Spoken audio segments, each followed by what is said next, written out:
Hey hi all. ఇవాళ మన షాప్లో అప్డేట్ వచ్చేసి జ్యువెలరీ కలెక్షన్స్ అనమాట. ఇది వచ్చేసి కంటే మోడల్. ఇది రీస్టాక్ అనే చెప్పాలి మన షాప్లో, ఎందుకంటే ఇంతకుముందు 2 టైమ్స్ వచ్చింది. ఈసారి వచ్చేసి కలర్స్ క్వాంటిటీ కొంచెం ఎక్కువ అవైలబిలిటీ ఉంది. Pista green and pink, violet, dark pink, baby pink. And next item వచ్చేసి ఇది ఇది హెవీ నెక్ ఉన్న వాళ్ళకి కూడా చాలా పర్ఫెక్ట్గా సరిపోతుంది. చిన్నగా ఉందని మాత్రం అనుకోకండి. ఇది వచ్చేసి కంటే మోడల్లో చిన్నగా ఉన్న పెట్టుకుంటే మాత్రం చాలా హైలైట్గా ఉంది. నెక్స్ట్ దాని ఇయర్ రింగ్స్ వచ్చేసి ఇలా వస్తున్నాయి. ఇంకో సెట్ వచ్చేసి అంబానీ సెట్. ఇందులో 2 కలర్స్ అవైలబుల్ ఉన్నాయి.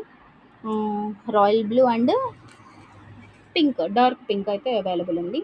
అండ్ ఈ మోడల్లో కూడా చాలా కలర్స్ అవైలబుల్ ఉంది. ఇవాళ ఒక్కరోజు కొంచెం జాగ్రత్తగా వినండి. నా ఫోన్ కొంచెం మంచిగా లేదు, కాంటాక్ట్ అవ్వకండి, షాప్ దగ్గరికి రండి ప్లీజ్.